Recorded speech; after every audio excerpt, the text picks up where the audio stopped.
SkyPAD 2 is the pad creating next generation of its namesake, SkyPAD, with a plethora of organic sound sources from cello textures like delicate bows and broken harmonics and bowed scrubs, through to some guitar-oriented textures like the fifths and octaves, where you'll press a note and then get kind of bubbling harmonizations of fifths and octaves of the root that you're pressing, along with chord pads, which is fully adaptive to a scale of your choice if you want to go down that route, that will also introduce a third, be it major or minor, to create that kind of bubbling, undulating, randomized chord harmonizations. And of course, as you start to stack those in the key you're in, you start to get extended harmonizations, and it can become very interesting very quickly.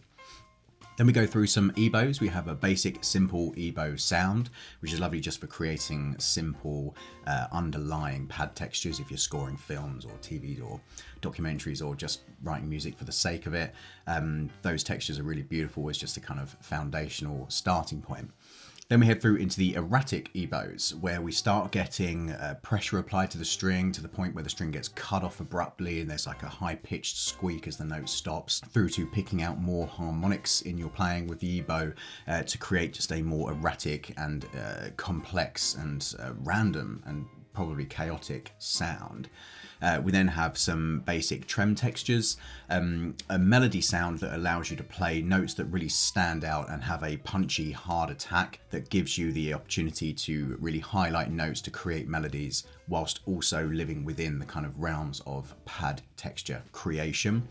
Then cable feedback is an interesting one. It's the sound of the guitar lead being touched by a finger running through an amp that creates that kind of hard attack, kind of broadband pink noise type sound that has then been pitched and created into an entire pad texture of its own.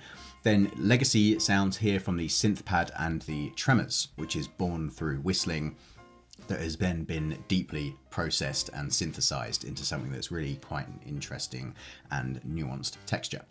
As you can see from the interface, we've wrapped all of this in our overlay threshold functionality. Though it does function a little bit different in this instrument in that we don't have kind of individual key switching, overlaying, stacking possibilities. It's all within one housing of just being able to be fully stackable straight out of the gate. Because this is a pad creating engine, we want to be able to just get those layers and stack them all together. The option, of course, is there to turn everything off and on. And to make that easier, we have macro buttons. We can turn everything off in one click or turn everything on in one click. If we turn everything off, then we can build our own simplistic one sound at a time type overlay threshold, or we can stack sounds, but just in a minimal sense. Though if we're going to go the other way and we're going to do kind of broadband brush strokes, we can turn everything on, and then using the key switch macro, we can just choose which individual sounds we want in our stack, and then perhaps mold that sound further by saying when I play quietly, I don't want the erratic ebows, and when I play hard in the velocity spectrum, I don't want the delicate bows to come through. So we can mold our sound there, but with very quick actions using the macro controls. Okay, let's go through some of these sounds. So we've got delicate bows first, which is born of cello textures.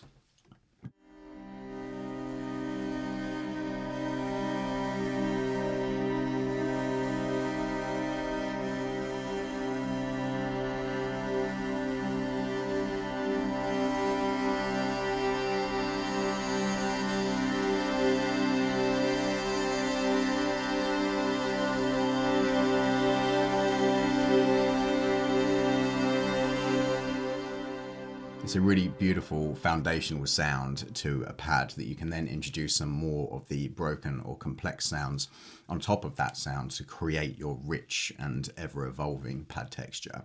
So on to one of the more interesting and experimental sounds, the broken harmonics.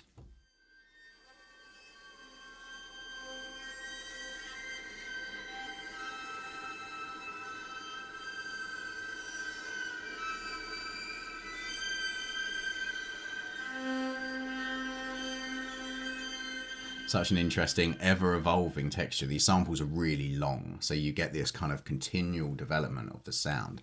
Again, if we stack that with delicate bows, we're already going to be in a place where we just have this really interesting sounding pad.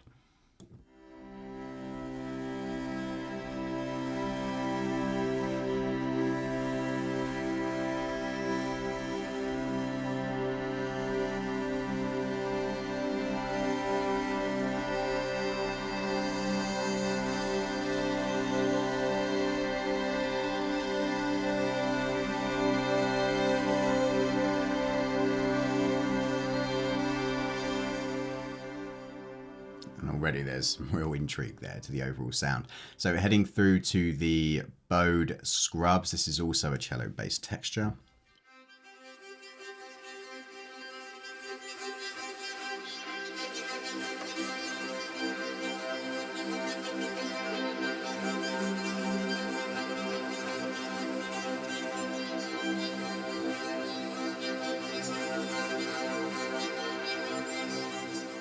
Another really beautiful one to layer in with that delicate bow to create a pad that's just greater than the sum of its individual parts, that creates an interesting and intricate kind of web of texture. Okay, through to some of the guitar textures. So as we get the fifths and the octaves here, I will play just a C note, for example, and we'll get some bubbling and undulating fifths and octaves just kind of randomly scattering around the note.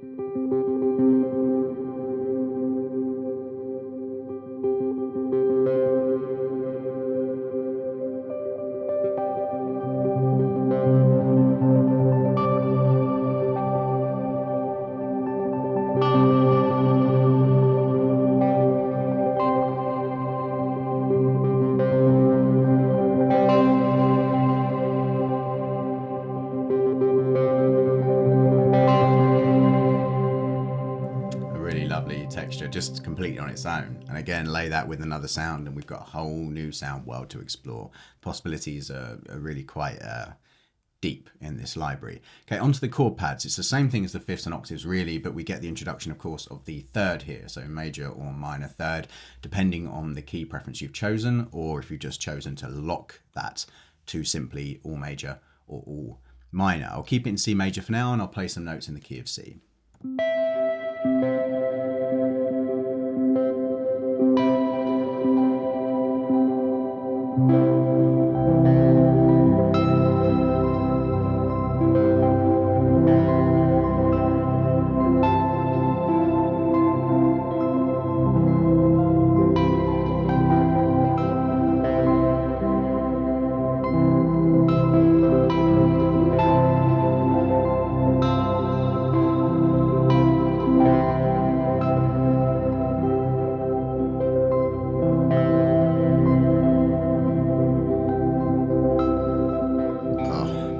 Highlight for me. That is probably a personal favorite for this entire collection. It's such a beautiful sound layered in with something more simple, or even something perhaps more broken and erratic, and you just really get transported somewhere else. It's instantly inspiring and creativity inducing. I love that one. Okay, on to ebows. We've got the simple ebow texture first.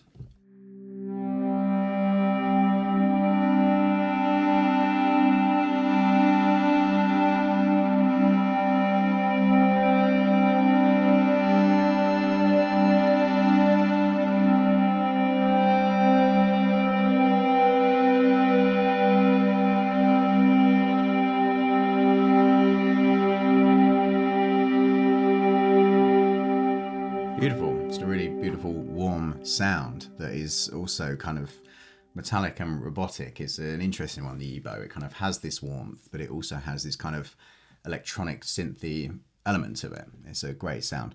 Okay, now the ebow erratic. This is where we're getting kind of, as mentioned, pinched off notes and erratic kind of movement of the ebow that creates a strange energy around the note as it's played. Let's have a listen.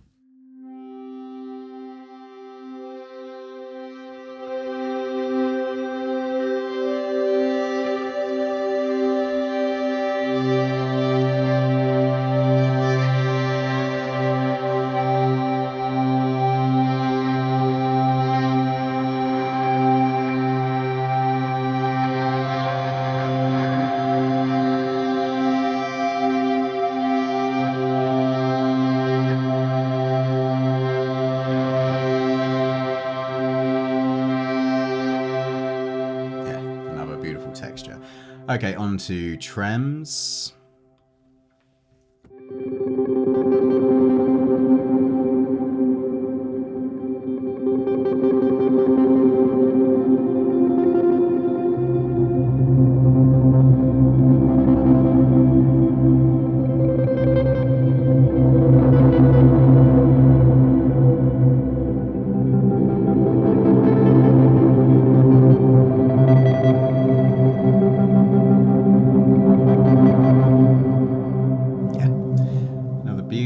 Okay, on to melody. So this is just a very simplistic, kind of very fast attack texture.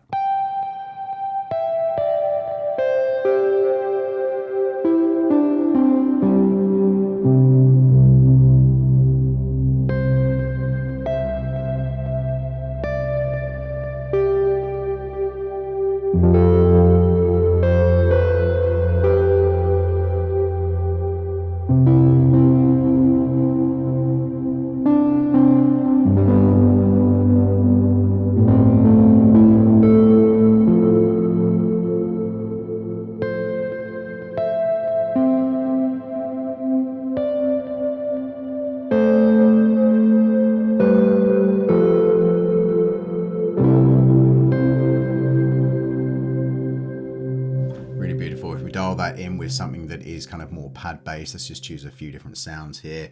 We then get the beautiful pads that just continue to lushly wash over the sound whilst picking out melodies as well.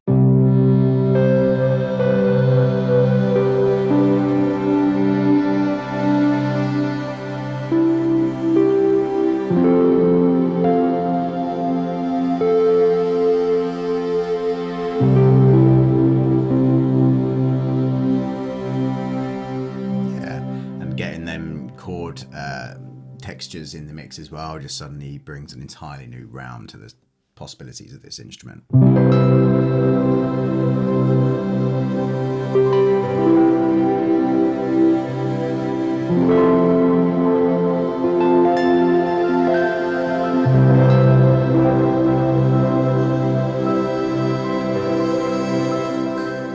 Okay, enough playing around with that. Let's get back to the overall sound. So we've got cable feedback.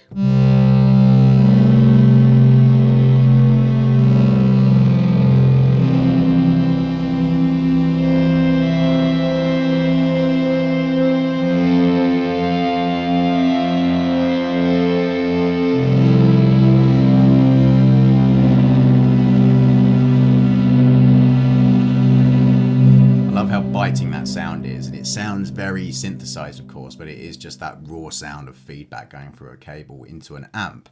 But once it's pitched and you've kind of harnessed the power of that thing, it becomes quite a interesting, delicate yet biting synth texture. Okay, onto the synth pad.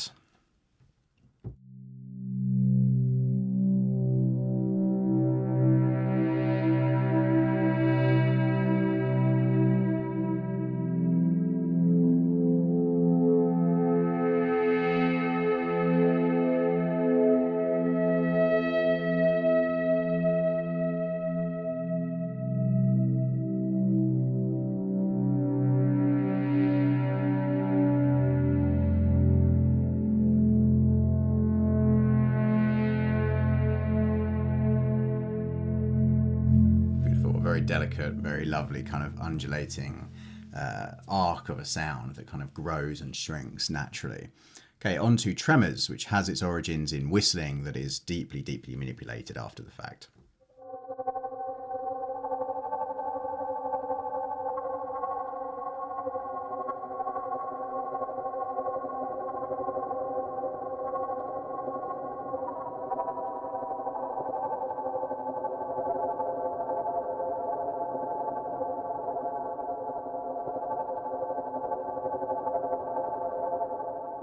Love that texture because it's just such a strange, otherworldly, alien sound that kind of comes out of nowhere, but mixed with everything else, it really becomes a beautiful texture that can kind of just sit on the peripheries of the sound. Okay, so taking a look at the interface, you can see that obviously we have the key switching, we have the overlay functionality, the macro controls. Then we have some volume controls for each individual sound, so we can blend these textures to taste within the sound of the pad that you end up creating. Followed by an ADSR section. Now this can be global in nature if you want. If you hit the lock button, then all 12 sounds will snap to the ADSR settings you can see here. And if you change anything, the whole thing changes globally. With this unlocked, you get access to all 12 sounds, and all 12 sounds can have a different arc. So for instance, the melody is something you're not going to want a slow attack on, because it's, of course, the only thing that has that kind of very quick, hard attack to it naturally anyway. So you probably want to bring the attack all the way down for that, so that when we play that melody, we can hear the actual attack of the note. Whilst maybe the cello's delicate bows, we want to give that longer and slower attack time. And if that's engaged, we get that beautiful melody coming up front, followed by those decaying kind of strings.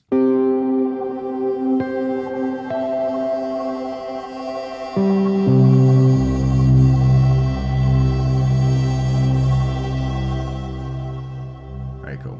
There is a global volume control in the form of expression here, so we can just turn the whole thing up and down. Of course, we can link that by right-clicking and associating any dial we want, and then have automation on the go. By default, the mod wheel is linked to the cutoff level of the low-pass filter that we find in the effects section.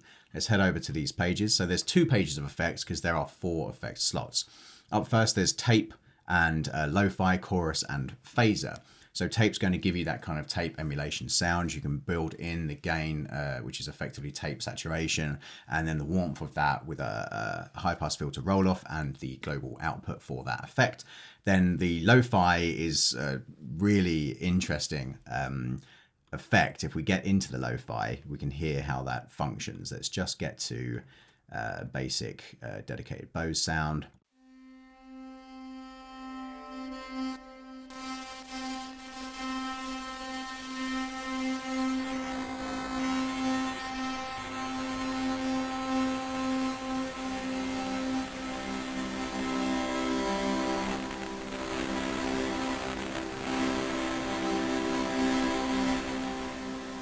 It really gives you the possibility to twist the sound beyond any recognition by really bringing down the bit rate and the sample rate of the instrument. Then we have a standard chorus and phaser with the usual depth, speed, and phase control. Then here we have the filter. So we have a cutoff and resonance.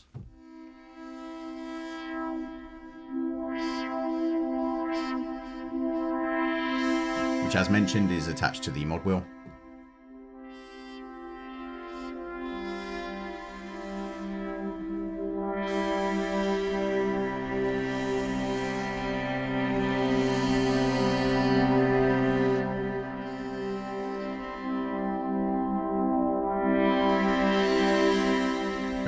With resonance control as well, just to kind of peak out the top end of the filter.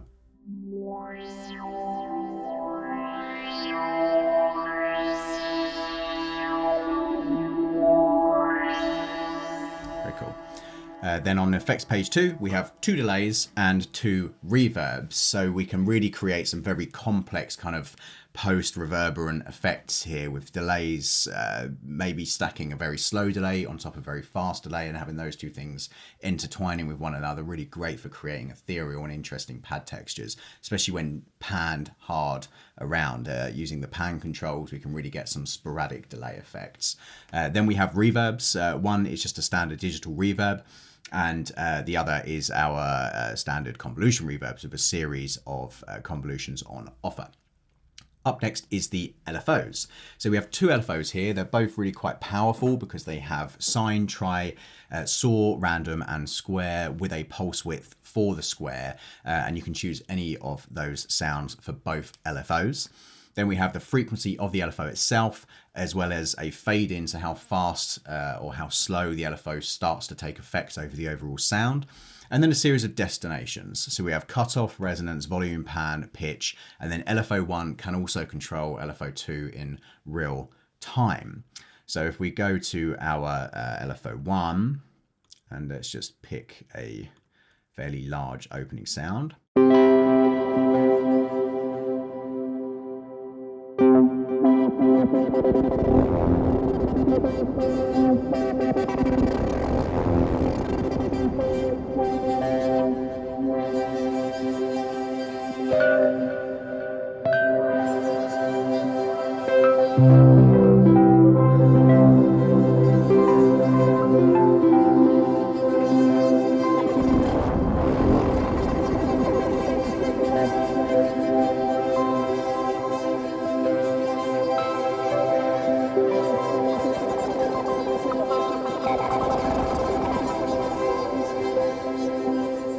Lots of possibilities there for intriguing sound manipulation. Of course, an interesting thing to do here is to take that frequency and assign that to an external MIDI controller and then automate some shifts in speed. It just creates a really complex and interesting sound that just has another level of creative input from you as the user of this library. Okay, so finally there is an EQ. Obviously you'll probably be using EQs that you have within your own DAWs and preferred methods of dealing with sound sculpting, but there's one here just in case you require it, with 4 bands, low, low mid, high mid, and high, with some Q factors for the central kind of curve of the instrument. Okay, that has been an in-depth look at SKPAD 2, the next generation of our pad creating engine. Head to insanitysamples.com for more information, and I'll see you in the next one. Thanks for watching.